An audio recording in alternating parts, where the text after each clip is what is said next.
নমস্কাৰ, মই মনালিছা গগৈ। লোকনিৰ্মাণ বিভাগৰ দায়িত্বত আছে অসমৰ মুখ্যমন্ত্ৰী ডক্টৰ হিমন্ত বিশ্ব শৰ্মা। লোকনিৰ্মাণ বিভাগ আৰু অসমৰ মুখ্যমন্ত্ৰীৰ যি সম্পৰ্ক, এই সম্পৰ্ক একেবাৰে এৰাব নোৱাৰা। লোকনিৰ্মাণ বিভাগ বুলি ক'লেই অসমৰ আটাইতকৈ গুৰুত্বপূৰ্ণ বিভাগ। ৰাস্তা ঘাট বিল্ডিং যিমান নিৰ্মাণ কাৰ্য আছে, সকলো নিৰ্মাণ কাৰ্যৰ লগত এই বিভাগটো জড়িত। অসমৰ মুখ্যমন্ত্ৰীগৰাকীৰ হাততেই আছে লোকনিৰ্মাণ বিভাগটো। শেহতীয়াকৈ ঘটা যিবোৰ ঘটনা, ডাঙৰ ডাঙৰ ঘটনা ঘটিছে, বেছিভাগেই লোকনিৰ্মাণ বিভাগৰ লগত জড়িত। সেয়া লাগিলে বিল্ডিং কনষ্ট্ৰাকশ্যনৰ, মেডিকেল কলেজৰ বিল্ডিং কনষ্ট্ৰাকশ্যনেই হওক, ফ্লাইঅভাৰ কনষ্ট্ৰাকশ্যনেই হওক, বা ক'ৰবাৰ মিনি ষ্টেডিয়াম কনষ্ট্ৰাকশ্যনেই হওক, সকলোবোৰ নিৰ্মাণ কাৰ্যৰ লগত এই লোকনিৰ্মাণ বিভাগটো জড়িত। এই লোকনিৰ্মাণ বিভাগৰ লগত জড়িত দুটা ঘটনাই অসমখন জোকাৰি পেলাইছে। তাৰে প্ৰথম ঘটনাটো হ'ল বঙাইগাঁৱত কালি এগৰাকী অভিযন্তাই, কনিষ্ঠ অভিযন্তা মানে বয়সৰ ফালৰ পৰা কম এগৰাকী অভিযন্তাই, সহকাৰী অভিযন্তাই নিজকে নিঃশেষ কৰাৰ সিদ্ধান্ত লয়। গুৱাহাটীৰ জেচিকা দাস নামৰ যিগৰাকী অভিযন্তা, তেওঁ বঙাইগাঁৱৰ এটা মিনি ষ্টেডিয়ামৰ নিৰ্মাণ কাৰ্যৰ পৰ্যবেক্ষণৰ দায়িত্বত আছিল। তেওঁ এষ্টিমেট তৈয়াৰৰ দায়িত্ব তেওঁৰ ওপৰত ন্যস্ত আছিল আৰু তেওঁ মানসিকভাৱে তেওঁতকৈ জ্যেষ্ঠ ওপৰৰ বিষয়াসকলৰ পৰা হেঁচা পোৱাৰ বাবে নিজকে নিঃশেষ কৰা বুলি তেওঁ যিটো নোট লিখি থৈ গৈছে, সেই টোকাটোত সেই কথাটো স্পষ্টকৈ লিখিছে। তেওঁ লিখি যোৱা সেই অভিযোগটোত দুজন মানুহৰ কথা লিখি থৈ গৈছে। তাৰে এগৰাকী SDO তেওঁ বিভাগৰ আৰু এগৰাকী তেওঁৰ ওপৰৱালা ইঞ্জিনিয়াৰ অভিযন্তা। দুয়োগৰাকীকে ইতিমধ্যে গ্ৰেপ্তাৰ কৰা হৈছে। এতিয়া কথাটো হ'ল, কি কাৰণে তেওঁলোকৰ পৰা মানসিক নিৰ্যাতন পালে। তেওঁ উল্লেখ কৰা মতে যে তেওঁক যিটো কাম দায়িত্ব দিয়া হৈছিল বা তেওঁৰ মাতৃয়ে তোলা অভিযোগ অনুসৰি বঙাইগাঁৱৰ মিনি ষ্টেডিয়ামৰ নিৰ্মাণৰ যি দায়িত্ব দিয়া হৈছিল, সেই মিনি ষ্টেডিয়ামৰ নিৰ্মাণ সম্পূৰ্ণ হোৱা নাছিল। 100% সম্পূৰ্ণ হ'লেহে আচলতে এষ্টিমেট দিব পৰা যায়, কিন্তু 100% সম্পূৰ্ণ নোহোৱাকৈ প্ৰায় 80% মান সম্পূৰ্ণ হওঁতেই তেওঁক বিল বনাবলৈ আৰু এষ্টিমেটটো দিবলৈ কোৱা হৈছিল, যিটোত তেওঁক ছিগনেচাৰ কৰিবলৈ কোৱা হৈছিল। কাৰণ তেওঁৰ ছিগনেচাৰ নহ'লে সেইটো কমপ্লিট হোৱা, সম্পূৰ্ণ হোৱা বুলি কোনো প্ৰমাণ নাথাকে। গতিকে অভিযন্তাগৰাকীয়ে সেই কথা মানি ল'ব খোজা নাছিল। তেওঁক বাৰে বাৰে হেঁচা প্ৰয়োগ কৰা হৈছিল আৰু যিটোত তেওঁ আচলতে এক প্ৰকাৰ নিৰ্যাতন অনুভৱ কৰিলে আৰু তেওঁ নিজকে নিঃশেষ কৰি পেলালে, যিটো তেওঁ ইতিমধ্যে উল্লেখ কৰিছে আৰু যিটো তেওঁ ইতিমধ্যে তেওঁ বিভাগৰ ফালৰ পৰা বিভাগীয় বিষয়াক জনাম বুলি ভাবিছিল। বিভাগীয় বিষয়াক জনাওঁতেও কোনো ধৰণৰ গুৰুত্ব দিয়া নহ'ল বুলি তেওঁ কৈছে আৰু তেওঁ গাইড কৰা মানুহ নাছিল বুলিও তেওঁ ইতিমধ্যে উল্লেখ কৰিছে। এতিয়া কথাটো হ'ল, এই যিগৰাকী অভিযন্তা, যিগৰাকীক এই নিৰ্মমভাৱে তেওঁৰ মৃত্যুক সাৱটি ল'ব লগা হ'ল, তেওঁৰ দোষ একো নাছিল। তেওঁৰ দোষ আছিলে এটাই যে তেওঁ সেই অন্যায় কামটো সম্পূৰ্ণ নোহোৱাকৈ তেওঁ তাৰ কাৰণে এষ্টিমেটটো দিব পৰা নাছিল আৰু তেওঁ নিজে লিখিছে যে তেওঁ সেই বিষয়ত ছাইটৰ এক্সপিৰিয়েঞ্চ নাছিল। ছাইট মানে তেনেকুৱা ধৰণৰ নিৰ্মাণ আগতে তেওঁ যিহেতু চাকৰিত যোগদান কৰা বৰ কম সময় হৈছে, গতিকে এই কম সময়ৰ ভিতৰত তেওঁ তেনেকুৱা ছাইটৰ নিৰ্মাণৰ লগত জড়িত যিহেতু হোৱা নাছিল, গতিকে তেওঁ অনভিজ্ঞ আছিল আৰু তেওঁক সেই কথাবিলাকত গাইড কৰা কোনো মানুহ নাছিল, যিটো কাৰণে তেওঁ এনেধৰণৰ চৰমপন্থা বাছি ল'ব লগা হ'ল। এতিয়া লোকনিৰ্মাণ বিভাগৰ যদি কথা ক'বলৈ যাওঁ, আজিৰ আপোনালোকে আৰু এটা খবৰ আছে। সেই খবৰটো হ'ল ডিব্ৰুগড় মেডিকেল কলেজ। অসমৰ মুখ্যমন্ত্ৰী গৈ ডিব্ৰুগড়ত আছে। আজিকালি মুখ্যমন্ত্ৰী সচিবালয় ডিব্ৰুগড়তো হ'ল। ডিব্ৰুগড় মেডিকেল কলেজৰ নিৰ্মাণ কাৰ্য, তাৰ ছাত্ৰাবাসৰ নিৰ্মাণ কাৰ্য, তাৰ অধ্যাপকৰ যি ছাত্ৰাবাসৰ নিৰ্মাণ কাৰ্যৰ লগতে অধ্যাপকৰ যি বাসভৱন তাত তৈয়াৰ কৰা হ'ব বা কোৱাৰ্টাৰ যিবোৰ থাকিব, সেই কোৱাৰ্টাৰবিলাকৰ আধাৰশিলাৰ কাৰণে, আধাৰশিলা যি তেওঁ স্থাপন কৰিব মুখ্যমন্ত্ৰীগৰাকীয়ে, সেই মুখ্যমন্ত্ৰীয়ে অহা বৃহস্পতিবাৰে আচলতে কালিলৈ দিনটোত আধাৰশিলা স্থাপন কৰাৰ কথা। সেই আধাৰশিলা স্থাপনৰ কাৰণে মুখ্যমন্ত্ৰীগৰাকীয়ে তাত যি গোটেই যিটো প্ৰক্ৰিয়া, তাত যিটো পেণ্ডেল নিৰ্মাণৰ কাৰ্য অনুষ্ঠিত হ'ব, পেণ্ডেল এখন লাগিব, তাত গৈ মুখ্যমন্ত্ৰী উপস্থিত হ'ব, তাৰপিছত তেওঁ ভাষণ দিব, এনেকুৱা ধৰণৰ যিখিনি কাৰ্য হয়, সেই কাৰ্যখিনিৰ কাৰণে আচলতে কাৰ্পেটিঙৰ কথা আছে, বেৰিকেডিঙৰ কথা আছে, গোটেইখিনি যি প্ৰক্ৰিয়া থাকে তাৰ কাৰণে নিবিদা আহ্বান কৰিছে। সেই নিবিদা আহ্বান কৰিছে আকৌ মঙলবাৰৰ দিনটোত, অৰ্থাৎ কালিৰ দিনটোত। সেই নিবিদাত 92,27,151 টকাৰ নিবিদা আহ্বান কৰা হৈছে আৰু যি যোনে বিচাৰে কামটো কৰিব তেওঁলোকে নিবিদাখন মানে সম্পূৰ্ণ কৰি তেওঁলোকে কামটো কৰাৰ যিটো তেওঁলোকৰ ইণ্টাৰেষ্ট সেই বিষয়টো তেওঁ জনাব লাগে।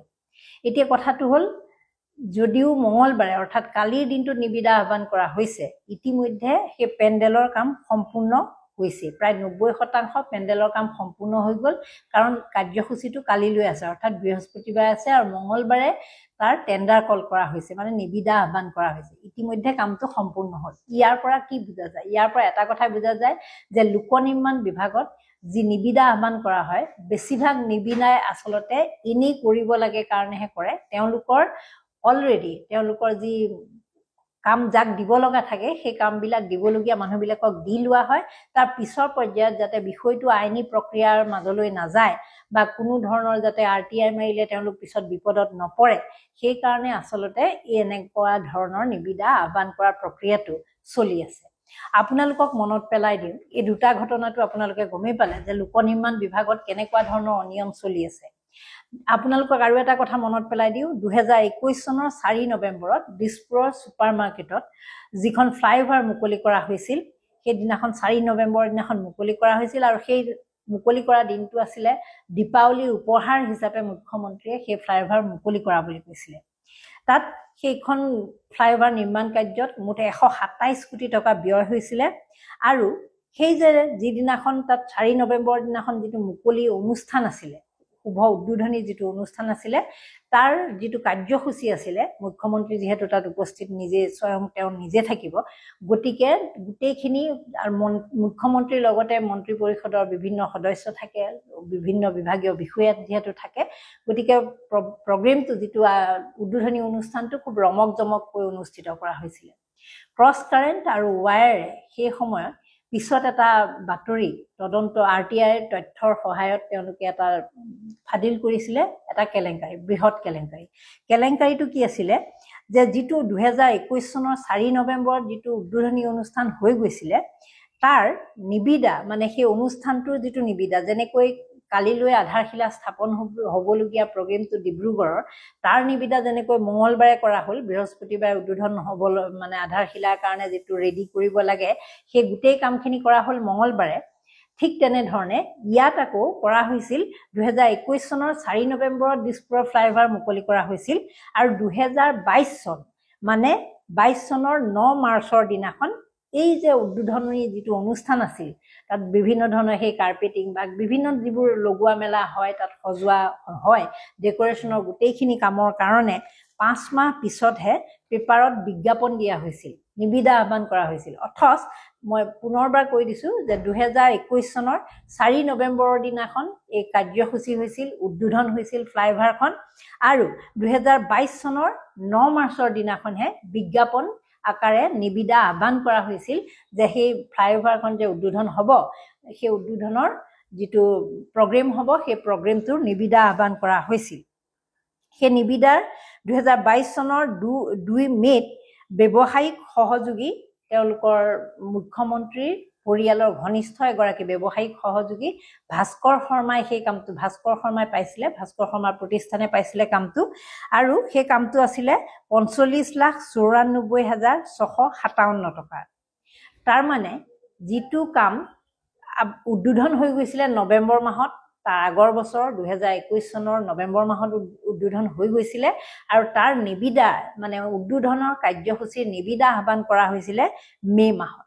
ইয়াৰ জৰিয়তে কি বুজা গ'ল? ইয়াৰ জৰিয়তে এটা কথা স্পষ্ট হ'ল যে মুখ্যমন্ত্ৰীয়ে চলাই থকা যিটো লোক নিৰ্মাণ বিভাগ, তাত নিবিদাবোৰ কেৱল, মই ইয়াৰ আগত উল্লেখ কৰাৰ ধৰণে, নিবিদাবোৰ কেৱল নামত মানুহক যে কামটো দিব বা পিছত যাতে চৰকাৰখন সলনি হ'লে বা দপ্তৰ সলনি হ'লে বা এনেকুৱা ধৰণৰ কিবা খেলি মেলি পিছত হ'বলগীয়া হ'লে তাৰ যাতে আনচাৰটো দিবলৈ তেওঁলোকৰ হাতত যাতে গোটেইখিনি নথি পত্ৰ মজুত থাকে, কেনেকৈ নিবিদাটো আহ্বান কৰা হৈছিল সেইখিনি বিষয়ে যাতে তেওঁলোকে এক্সপ্লেইন কৰিব পাৰে, ব্যাখ্যা কৰিব পাৰে, বা কোনোবাই RTI মাৰিলেও তেওঁলোকৰ হাতত যাতে যাৱতীয় নথি পত্ৰখিনি থাকে, সেইকাৰণে এনেকুৱা ধৰণে অনিয়মেৰে বাৰে বাৰে নিবিদা কামটো হৈ যোৱাৰ পিছত আহ্বান কৰাৰ প্ৰক্ৰিয়াটো অসমৰ মুখ্যমন্ত্ৰীৰ নেতৃত্বত চলি থকা লোক নিৰ্মাণ বিভাগত ঘটি আছে।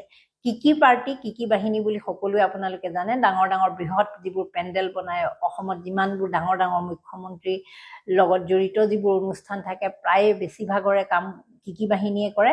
কি বাহিনীৰ ক্ষেত্ৰতো তেওঁলোকৰ কামটো দিয়াৰ পাছত নিবিদা আহ্বান কৰা এনেকুৱা বিভিন্ন বাতৰি সময়ে সময়ে প্ৰকাশ হৈ আহিছে। আৰু আজিৰ দিনটোতে এই দুটা লোক নিৰ্মাণ বিভাগৰ লগত জড়িত দুটা গুৰুত্বপূৰ্ণ বিষয় এগৰাকী অভিযন্তাই নিজকে নিঃশেষ কৰি দিয়া একমাত্ৰ এইটো কাৰণেই যে তেওঁৰ বিভাগীয় বিষয়া অৰ্থাৎ লোক নিৰ্মাণ বিভাগৰ দায়িত্ববাহী বিষয়াই কামটো সম্পূৰ্ণ নহওঁতে এষ্টিমেট বিচৰা আৰু তাৰ কাৰণে মানসিক চাপ সৃষ্টি কৰাৰ কাৰণে এগৰাকী কনিষ্ঠ নতুনকৈ জইন কৰা অভিযন্তাই নিজকে নিঃশেষ কৰিবলগীয়া ধৰণৰ পৰিস্থিতিৰ সৃষ্টি হ'ল। ঠিক সেইদৰে ডিব্ৰুগড় মেডিকেল কলেজৰ উদ্বোধনী অনুষ্ঠান মানে আধাৰশিলা যিটো তেওঁ কাৰ্যসূচী মুখ্যমন্ত্ৰীয়ে অংশ ল'ব, তাৰ যিটো অনুষ্ঠান, সেই অনুষ্ঠানৰ যিটো কাৰ্যসূচী, সেই কাৰ্যসূচীৰ নিবিদা মঙলবাৰে আহ্বান কৰি মাজত মাত্ৰ বুধবাৰটো থাকি বৃহস্পতিবাৰে মুখ্যমন্ত্ৰীয়ে সেই উদ্বোধনী কাৰ্যসূচী মানে আধাৰশিলা কাৰ্যসূচীত অংশ লোৱাৰ কথা। আপোনালোকে ভাবক, ইমান লাখ লাখ টকীয়া নিবিদাৰ এটা বিজ্ঞাপন দিছে, অথচ সেই বিজ্ঞাপনটো এনেকুৱা সময়ত দিছে যাৰ মাজত মাত্ৰ এটা দিন গেপ। আৰু আপুনি যদি নিবিদা আহ্বান কৰা কোনোবা যদি নিবিদা জমাও দিব খোজে তেওঁলোকে দিবও নোৱাৰে, কাৰণ এটা দিনৰ মাজত এইখিনি কাম কেতিয়াও সম্পূৰ্ণ নহয়। আৰু কামটো ইতিমধ্যেই তাত সম্পূৰ্ণ হৈ আছে, মানে গোটেই প্ৰচেছটো গোটেই প্ৰক্ৰিয়াটো সম্পূৰ্ণ হৈ আছে। 90% কাম সম্পূৰ্ণ হোৱাৰ পাছতহে নিবিদা আহ্বান কৰা হৈছে। ইতিমধ্যে যি ছুপাৰ মাৰ্কেটৰ ফ্লাইঅভাৰৰ কথাটো ক'লোৱে যে কাম শেষ হোৱাৰ 7 মাহ পিছত তাত নিবিদা আহ্বান কৰা হৈছিল। গতিকে অসমৰ মুখ্যমন্ত্ৰীগৰাকীয়ে সদায় এটা কথা দাবী কৰি আহিছে যে তেওঁৰ দিনত কোনো ধৰণৰ দুৰ্নীতি হোৱা নাই। তেওঁ নিজেই কয় যে তেওঁৰ দিনত কোনো এনেকুৱা এটা গছৰ পাত এটাও দুৰ্নীতি কৰিবলৈ ভাবিব লগা কথা হৈছে। গছৰ পাত এটা লৰিবলৈও তেওঁৰ অনুমতি ল'ব লগা ধৰণৰ পৰিৱেশৰ সৃষ্টি হৈছে বুলি কয় অসমত। তেওঁৰ দিনত বৈপ্লৱিক পৰিৱৰ্তন হৈছে সকলো ক্ষেত্ৰতে, স্বাস্থ্য শিক্ষা সকলো ফালে উন্নয়ন বিকাশ আৰু বিকাশ।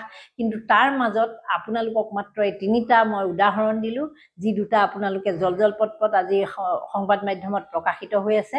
আৰু যিটো পুৰণি আমি ক্ৰছ কাৰেণ্টে যিটো ফাদিল কৰিছিলোঁ দিছপুৰ ছুপাৰ মাৰ্কেটৰ উদ্বোধনী অনুষ্ঠান সম্পৰ্কীয় যিটো নিবিদা, সেই নিবিদাটো পুনৰবাৰ আপোনালোকক মনত পেলাই দিলোঁ যে অসম চৰকাৰৰ আটাইতকৈ যিজন ক্ষমতাশালী মন্ত্ৰী, আজিলৈকে যিমান মুখ্যমন্ত্ৰী হৈছে আটাইতকৈ দক্ষ মুখ্যমন্ত্ৰীগৰাকীৰ দিনত গড়কাপ্তানি বিভাগত, অৰ্থাৎ তেওঁৰেই বিভাগ, সেইটো গড়কাপ্তানি বিভাগটো মানে আজিকালি লোক নিৰ্মাণ বিভাগ বুলি কয়, সেইটো তেওঁৰ নিয়ন্ত্ৰণত থকা, তেওঁৰেই দায়িত্বত আছে। তেওঁৰ বিভাগত কি চলি আছে আপোনালোকে ভাবি চাওক। গতিকে এই মুখ্যমন্ত্ৰীগৰাকীয়ে দুৰ্নীতি হোৱা নাই, সম্পূৰ্ণ নিয়মত সকলো কাম চলি আছে, এক পইচাও তেওঁ ইফাল সিফাল হোৱা নাই, এনেকুৱা ধৰণৰ যিবোৰ কয়, যেনেকৈ তেওঁ সিদিনা কৈ দিলে যে গৰু খুটিত কি হৈছে আপোনালোকে কি লাভ লোকচানৰ কথা নুসুধিব।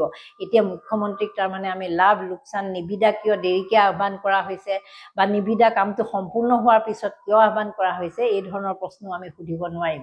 কাৰণ মুখ্যমন্ত্ৰীগৰাকীক যদি ডিব্ৰুগড় মেডিকেল কলেজৰ কথাটো যদি প্ৰশ্ন কৰে তেওঁ সেই ধৰণৰ উত্তৰে দিব।